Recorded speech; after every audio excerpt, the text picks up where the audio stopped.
지금은 12년 동안 혈루증을 앓고 있던 여인을 예수님이 고쳐주신 사건과 또 해당장 야이로의 죽은 딸을 살린 두 사건을 동시에 이야기하고 있습니다. 우리가 오늘 본문을 깊이 있게 살펴보면요, 예수님이 단순히 당시 시대적인 통념에서 불가능한 문제인 질병이나 죽음에 관한 문제를 다루고 있는 것이 아니라 바로 믿음이 얼마나 중요한가를 우리에게 말씀하고 있음을 우리가 깨닫게 되죠. 사랑하는 성도 여러분, 오늘 말씀을 통해서 과연 믿음이 무엇이며 또 믿음이 우리의 삶에 어떻게 작용하는지를 깨닫는 은혜가 있기를 예수님의 이름으로 간절히 축원을 드리겠습니다. 여러분, 먼저 우리가 혈루증 여인에 대해서 살펴보도록 하겠습니다. 예수님이 지난 시간에 거라사 지역에서 군대 귀신 들린 사람의 귀신을 쫓아내게 되죠. 그러자 거라사 사람들이 자신들에게 물질에 어떤 손해가 있게 되자 예수님에게 간절하게 요청해요. 제발 이 지역에서 좀 떠나달라고 간절하게 요청을 하게 되죠. 그러자 예수님이 배를 타고 다시 거라사 지역의 반대편으로 가게 됩니다. 그러자 예수님을 따르던 많은 사람들이 예수님만이 오기를 기다리고 있다가 예수님이 왔다라는 소식을 듣고는요, 다시 예수님에게 사람들이 몰려들게 되죠. 그 중에 해당장 야이로가 와서는요, 예수님 앞에 무릎을 꿇고는 간절하게 간구합니다. 자신의 딸이 죽게 되었으니 예수님 제발 오셔서 기도해 주셔서 내 딸을 살려달라고 그렇게 간구하게 되죠. 여러분, 당시 해당에는 10명의 해당 관리자들이 있었습니다. 그 가운데 3명은 원로 장로들이 해당장 역할을 하면서 이 7명 해당 관리자들을 지도하고 해당 전체를 감독했습니다. 야이로가 해당장이었다라는 것은 곧 유대인의 장로였다라는 것을 알 수 있죠. 당시에 가장 엘리트 중에 엘리트가 바로 유대인의 종교 지도자인 장로입니다. 이 장로가 지금 예수님께 무릎을 꿇고는 간절하게 기도를 하고 있는 거예요. 예수님이 해당장 야이로의 그 간구를 듣고는요, 야이로의 딸을 고치기 위해서 야이로 집에 가게 되죠. 그러던 중에 12해를 혈루증으로 앓고 있던 여인을 만나게 돼요. 여러분, 12해 혈루증을 앓았다라는 여인은 혈루증은 일종의 유출병이에요. 오늘 본문은 하이모르로에오라고 해서 하이마가 피와 또 레오라는 허르다의 합성어로 된 단어입니다. 그러니까 한번 하혈하면 멈추지 않는 출혈이 지속되는 일종의 부인병을 말합니다. 이 여인이 12년 동안 만성적인 출혈로 고생했다라는 거예요. 자, 출혈로 인한 질병의 고생도 고생이지만 이 혈루증에 대한 당시 이 사람들이 가졌던 선입견이 이 여인을 더 고통스럽게 했습니다. 여러분, 레위기 15장 19절 23절에 보면 이런 말씀이 나와요. 어떤 여인이 유출을 하되 그의 몸에 그의 유출이 피면 이래 동안 불결하니 그를 만지는 자마다 저녁까지 부정할 것이요, 그가 불결할 동안에는 그가 누웠던 자리도 부정하며 그가 앉았던 자리도 다 부정한즉 그의 침상을 만지는 자는 다 그의 옷을 빨고 물로 몸을 씻을 것이요, 저녁까지 부정할 것이며 그가 앉은 자리를 만지는 자도 다 그들의 옷을 빨고 물로 몸을 씻을 것이요, 저녁까지 부정할 것이며 그의 침상 위에나 그가 앉은 자리 위에 있는 것을 만지는 모든 자도 저녁까지 부정할 것이며. 여러분, 이 혈루증과 관련된 모든 것을 다 부정하게 여겼습니다. 그래서 당시 이 질병을 저주받은 질병이라고 그렇게 사람이 생각했던 거예요. 12년 동안 혈루증을 앓았던 것은 이 여인에게 아마 질병의 고통도 어마어마했을 겁니다. 더군다나 12년 동안 사람들에게 손가락질 당하며 저주받은 인생으로 살았다라는 것을 우리가 알 수 있죠. 그래서 25절에 의하면 어떻게 하든지 병을 고치려고 많은 의사를 찾아가지요. 그런데 오히려 의사들에게 더 괴롭힘만 당합니다. 그러니까 의사들이 이 여인의 혈루증을 이용해서 돈만 뜯어낸 거예요. 26절에 이렇게 말씀합니다. 많은 의사에게 많은 괴롭힘을 받았고 가진 것도 다 허비하였으되 아무 효염이 없고 도리어 더 중하여졌던 차에 어떻게 해요? 오히려 혈루증이 더 심해졌다라는 겁니다. 사실 12회를 알았다라는 의미는 당시로는 이 혈루증이 불치병을 상징적으로 나타내는 완전한 숫자예요. 여러분 고대 사회에는요 여성의 자궁을 직접 관찰하거나 만질 수가 없었기 때문에 쉽게 원인을 규명할 수가 없었습니다. 그래서 주로 이 질병과 아무 상관이 없는 약초를 다려 먹거나 심지어는요 주술적인 방법이에요. 굿을 해서 고치려고 아마 했던 것 같습니다. 이렇게 고통받는 이 여인이 예수님에 관한 소문을 듣고는요 많은 사람들이 몰려드는 틈을 타서 몰래 예수님의 옷자락을 손으로 만지게 되죠. 그러자 그 여인에게 있던 혈루증이 거적시 나은 겁니다. 이 여인이 자신의 병이 나은 것을 알고는요 깜짝 놀라게 되죠. 예수님 또한 자신에게서 능력이 나간 줄을 알고는요 누가 내 옷에 손을 댔느냐라고 하시면서 그 사람을 찾은 거예요. 그러자 그 여인이 33절에 의하면 두려워하며 떨며 와서 그 앞에 엎드려 모든 사실을 여쭈니, 자, 이 여인이 두려워 떨면서 자신이 행한 모든 것을 예수님에게 다 아뢰게 되죠.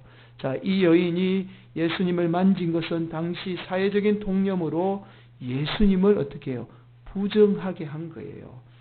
죽을 죄를 지은 겁니다. 그래서 두려워 떨었던 거예요. 그런데 오히려 예수님은 이렇게 말씀하죠. 34절입니다. 우리 함께 봉독할까요? 시작. 예수께서 이르시되 딸아 내 믿음이 너를 구원하였으니 평안히 가라. 내 병에서 놓여 건강할지어다. 여러분 이 말씀은 예수님의 능력 때문에 이 여인의 질병이 나은 것이 아니라 오히려 이 여인의 믿음 때문에 이 질병이 나았다라는 것을 말씀하고 있습니다. 그렇게 예수님이 혈루증을 앓고 있던 여인과 대화하던 중에요, 해당장 야이로의 집에서 사람이 오지요. 그리고는 그 사람이 하는 말이 야이로의 딸이 이미 죽었으니까 예수님 더 이상 올 필요 없습니다 라고 그 말을 듣게 됩니다. 그래서 예수님이 이렇게 말씀하죠. 36절입니다. 함께 봉독합니다. 시작. 예수께서 그 하는 말을 곁에서 들으시고 해당장에게 이르시되, 예수님이 야이로에게 두려워하지 말고 믿기만 하라 라고 말씀하신 거예요. 이 말씀을 하시면서 베드로와 야고보 요한을 데리고 야이로의 집으로 가게 되죠. 해당장 야이로의 집에 가보니까 이미 곡하는 사람들이 야이로의 딸의 죽음을 애도하기 위해서 곡을 하고 있었던 겁니다. 당시에는요 사람이 죽으면 돈을 받고 전문적으로 곡하는 사람이 있었습니다. 그래서 곡하는 사람과 피리 부른 두 사람을 고용해서 피리를 불며 곡을 하면서 죽은 사람을 애도하게 했습니다. 지금 이 사람들이 와서는요 야이로의 딸을 위해서 울면서 통곡을 하고 있었던 거예요. 그러자 예수님이 이렇게 말씀하죠. 39절입니다. 어찌하여 떠들며 우느냐? 이 아이가 죽은 것이 아니라 잔다 하시니. 여러분 예수님이 죽은 사람을 향해서 잔다라고 말씀하시니까 이 말을 들은 사람들이 예수님을 향해서 다 비웃은 거예요. 아니 죽은 사람이 잔다니 이게 말이 되냐 하면서 예수님을 비웃은 거죠. 예수님은 이들의 비웃음에도 아랑곳하지 않고 야이로의 딸이 누워있던 곳에 들어가서 이렇게 말씀합니다. 탈리타 쿰, 일어나라 소녀야 라고 말씀하고 계시는 거예요. 여러분 이 말이 소녀야 일어나라 라는 단순한 말이 아닙니다. 사실은 예수님 당시 자고 있던 아이들을 깨우는 말이 탈리타 쿰이에요. 여러분 요즘에 우리 자녀들이 자고 있으면 여러분 어떻게 말하죠? 야 학교 가야지 라고 이야기하죠. 이 말이 뭐예요? 야, 그만 자고 일어나 라는 말이죠. 여러분, 그 말과 똑같은 당시의 시대의 말이에요. 그만 자고 일어나 라는 말입니다. 이제 그만 자고 일어나라 라는 말이죠. 예수님 보시기에는요, 죽음은 단순히 잠자는 것에 불과했다라는 거예요. 그래서 달리타 굼, 그만 자고 일어나라 라고 말씀하고 있는 거예요. 야이로의 딸이 예수님이 달리타 굼, 소녀야 그만 자고 일어나라 라고 말씀하니까 이 딸이 그 말씀을 듣고는요, 죽었던 소녀가 마치 자고 있는 것처럼 아무 일이 없었다는 듯이 일어나게 되죠. 그리고 이 소녀의 나이가 12살이었다라는 것을 성경은 증거하고 있습니다. 이 모습을 본 많은 사람들이 크게 놀라게 되죠. 자, 여러분, 오늘 본문의 두 사건을 통해서 예수님이 공통적으로 우리에게 하시는 메시지가 있습니다. 그 말씀이 바로 두려워하지 말고 믿으라 라는 거예요. 여러분, 예수님의 옷자락을 만져서 두려워 떠는 여인을 향해서 예수님이 이렇게 말씀하죠. 34절이죠. 내 믿음이 너를 구원하였으니 평안히 가라. 여러분, 두려워하지 말고 내 믿음이 구원했으니까 평안히 가라는 거예요. 여러분, 마태복음 14장 36절에 의하면 이런 말씀이 나와요. 다만 예수의 옷자락에라도 손을 대게 하시기를 간구하니 손을 대는 자는 다 나음을 얻으니라.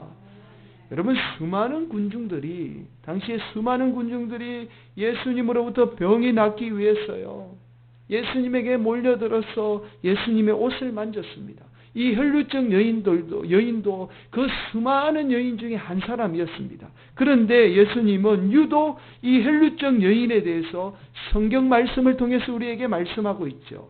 이것은 예수님이 혈루증 여인의 병이 나은 것보다 이 여인의 믿음을 더 소중하게 생각하셨던 거예요. 이 여인의 믿음을 보셨다라는 거예요. 그래서 성경에서 이 여인의 말씀이 기록이 되고 있는 겁니다. 또한 해당장 야이로에게 이렇게 말씀하죠. 해당장에게 이르시되 두려워하지 말고 믿기만 하라. 더 이상 딸이 죽은 것을 두려워하지 말라라는 거예요. 그리고 예수님을 어떻게 해요? 끝까지 믿으라라는 말씀이죠. 여러분, 반면에 마가복음 6장 5절 6절은 이렇게 말씀해요. 거기서는 아무 권능도 행하실 수 없어 다만 소수의 병자에게 안수하여 고치실 뿐이었고 그들이 믿지 않음을 이상히 여기셨더라. 무슨 말씀이에요? 예수님의 고향에서는 사람들이 예수님을 더 이상 믿지 않았던 거예요. 하나님의 아들로 본 게 아니라 그냥 목수의 아들로 보였던 겁니다. 그래서 믿지 않았죠. 그러자 예수님은 그 여전히 능력이 있지만 믿지 않으니까 그곳에 아무 권능도 나타나지 않았다라는 말씀이에요. 여러분, 이처럼 예수님으로 인해서 불치병이라고 여겼던 혈루증이 나은 사건이나 당시 인간의 불가능한 문제인 죽음에 대해서 말씀하는 것처럼 오늘 본문이 보이지만 사실은 우리 인생에 있어서 믿음이 얼마나 중요한가를 말씀하고 있는 겁니다. 당시에 많이 배운 엘리트 계층인 장로나 가장 천대받은 여인인 이 혈루증을 안고 있던 여인을 통해서 예수님이 우리의 삶에 가장 중요한 것이 무엇임을 일깨워주고 있는 거예요. 우리의 삶에 가장 중요한 것이 바로 믿음이라는 것을 우리에게 말씀하고 있는 겁니다. 믿었을 때에 이런 놀라운 역사가 일어나게 되었음을 우리에게 말씀하고 있는 거죠. 그렇다면 우리가 예수님을 믿는다라고 할 때 과연 이 믿음이 무엇인가 우리가 깊이 있게 살펴볼 필요가 있습니다. 여러분, 믿음 자신 있게 대답하라 라는 책에 의하면요, 찰스 스펄전 목사님의 설교가 나와요. 이 책에 의하면 믿음이라는 것을 이렇게 찰스 스펄전 목사님은 정의합니다. 우리가 믿는다라는 것은 단순히 하나님의 존재를 믿는 것이 아니라 하나님을 신뢰하는 것이다. 여러분, 누구나 다 하나님을 믿을 수 있습니다. 여러분, 심지어 교회에 다니지 않는 사람도 하나님의 존재를 믿지요. 수많은 사람이 어떻게 하나님을 믿습니다. 교회 안 다니는 사람도 하나님 믿어요. 그러나 하나님을 신뢰하는 것은 다른 문제입니다. 여러분, 하나님을 신뢰한다라는 것은요, 하나님이 독생자 예수 그리스도를 대신 죽게 하심으로 우리를 구원하신 것을 믿는 것이고 구원한 우리의 인생을 반드시 책임져 주신다라는 것 믿는 것, 그것이 바로 하나님을 신뢰하는 거예요. 이것이 바로 기독교가 말하는 믿음입니다. 여러분, 우리가 하나님 믿는다라고 하면서 하나님을 신뢰하지 못하는 성도들이 얼마나 많이 있는 줄 몰라요. 그래서 삶의 질병이 오면 두려워하지요. 죽음마저도 두려워합니다. 그러나 우리가 하나님을 신뢰하게 되면, 하나님을 진정으로 믿게 되면 우리에게 닥쳐올 일에 대해서 더 이상 두려워할 필요가 없습니다. 왜냐하면 우리를 구원하신 하나님이 우리 인생 다 책임져 주실 것을 우리가 신뢰하기 때문에 더 이상 어떤 일이 일어나도 우리가 두려워하지 않게 되는 거죠. 여러분, 오늘날 실제로 예수 믿는다라고 하면서요, 믿음으로 살지 못하는 성도들이 너무 많이 있죠. 머리로는 아는데 여러분, 우리의 삶에 적용이 안 되는 성도들이 얼마나 많이 있는지 모릅니다. 그래서 한없이 물질을 의지하고요, 물질이 우리의 삶의 기준이 되어서 사는 성도들이 너무나 많이 있죠. 물질을 믿고 사는 거예요. 여러분, 우리가 진정으로 예수님을 믿는 것은 우리의 삶의 전부를 다 맡기고 그분을 신뢰하는 거예요. 그분이 우리의 삶을 이끌어 가실 것을 신뢰하는 것, 그것이 바로 믿음입니다. 우리가 마치 혈루증을 앓고 있던 저주받아 죽을 인생이었잖아요. 그러나 우리를 구원해 주셨듯이 앞으로 우리 인생의 전부를 다 책임져 주신다는 그 신뢰로 사는 인생이야말로 진정으로 믿음으로 사는 인생이라는 겁니다. 여러분, 진짜 믿게 되면요, 오늘 본문의 사건이 다르게 보여요. 여러분 삶의 기준이 달라집니다. 여러분, 믿음이 없는 사람은요, 혈루증 여인이 병을 고침받은 것만 보이죠. 그 기적만 보여요. 그러나 믿음이 있으면 병 고침받은 것보다 혈루증 여인이 구원받은 것이 더 크게 보입니다. 여러분, 다시 34절 한번 말씀을 보실까요? 예수께서 이르시되 따라 내 믿음이 너를 구원하였으니. 여러분, 예수님은 이 여인이 병에서 고침받은 것보다 구원받은 것에 더 큰 관심이 있습니다. 여러분, 우리 인생도 마찬가지예요. 어떻게 우리가 인생 살아가면서 질병에서 자유로울 수가 있겠습니까? 절대로 자유로울 수 없어요. 그러나 우리는 구원받은 하나님의 자녀이죠. 그래서 질병도 두렵지 않는 거예요. 마찬가지입니다. 야이로의 딸이 죽었지요. 죽었고 살아난 게 중요한 게 아니라 우리도 죽어요. 그러나 예수 믿으면 우리도 예수님처럼 잠자듯이 일어나서 다시 부활하는 그 영광을 누리게 되는 거예요. 그래서 우리는 죽음이 더 이상 두려운 존재가 아니라는 겁니다. 여러분, 마가복음 4장에서 우리가 지난번에 하나님 나라 비유에 대해서 살펴보았습니다.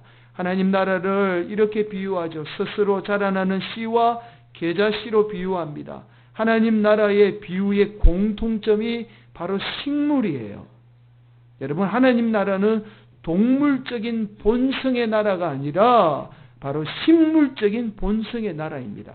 여러분, 동물적인 본성은요, 남을 잡아 먹어야 살죠. 그래서 어떻게 하든지요, 남을 밟고 올라가야 합니다. 그래서 오로지 인생의 목적이 성공하는 데만 있습니다. 이것이 동물적인 본성입니다. 세상적인 기준의 가치가 바로 동물적인 본성이에요. 반면에 식물적인 본성은 달라요. 스스로 땅의 영양분을 흡수해서 자랍니다. 남을 해치지 않아요. 남에게 피해 주지 않습니다. 남 잡아먹지 않습니다. 반면에 나중에 자라면요, 남에게 유익을 주죠. 그 유익마저도 자기가 취하지 않습니다. 여러분, 열매 맺어서 다른 사람들이 어떻게 해요? 그 열매 따먹게 해서 다른 사람에게 유익을 주죠. 심지어 꽃을 피워서 많은 사람들에게 기쁨을 줍니다. 이것이 식물적인 본성이에요. 그래서 하나님 나라, 즉 우리 삶 가운데 이루어야 될 하나님의 나라는 바로 식물적인 본성의 나라예요. 그래서 남에게 유익을 주는 인생이 되는 겁니다. 여기서 우리가 땅의 영양분을 먹게 하는 것, 그것이 바로 믿음입니다.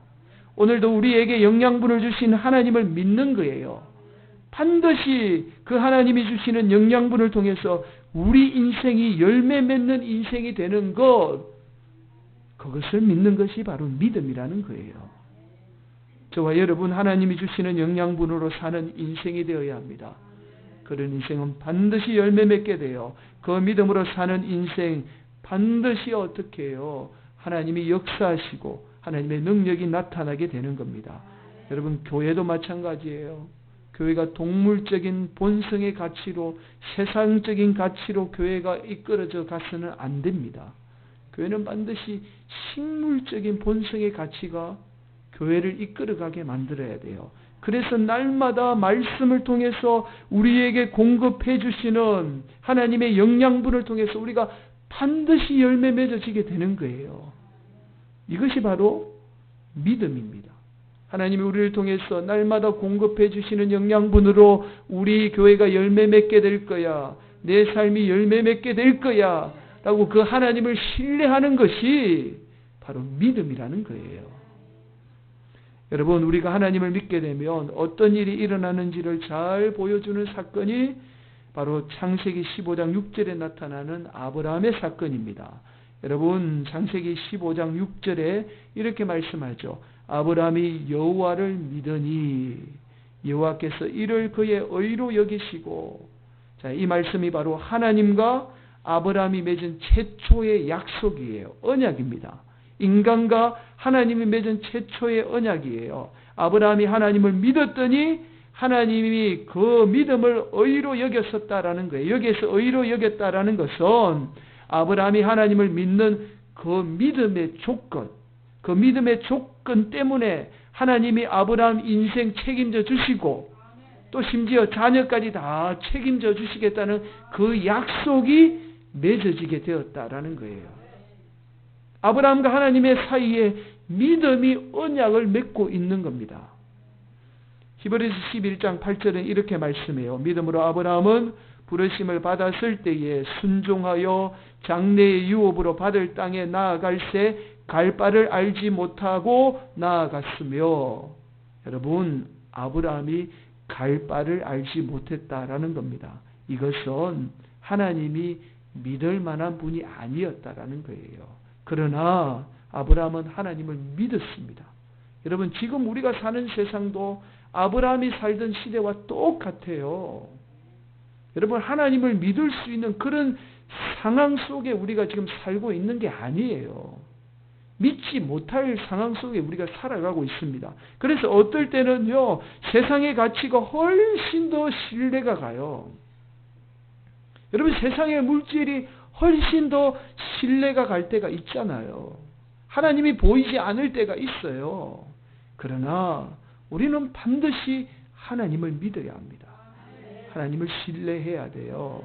창세기 12장 4절에 이렇게 말씀합니다. 이에 아브라함이 여호와의 말씀을 따라갔고 롯도 그와 함께 갔으며 아브라함이 하란을 떠날 때에 75세였더라.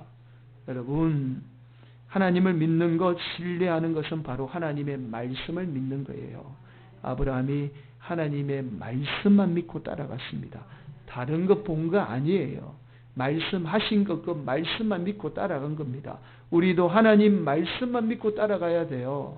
저와 여러분 인생도 마찬가지고 우리 교회도 마찬가지예요. 세상 따라가서는 안 되고 하나님 말씀만 믿고 그분이 우리에게 역사할 그 신뢰, 그 믿음을 가지고 우리가 따라가야 합니다.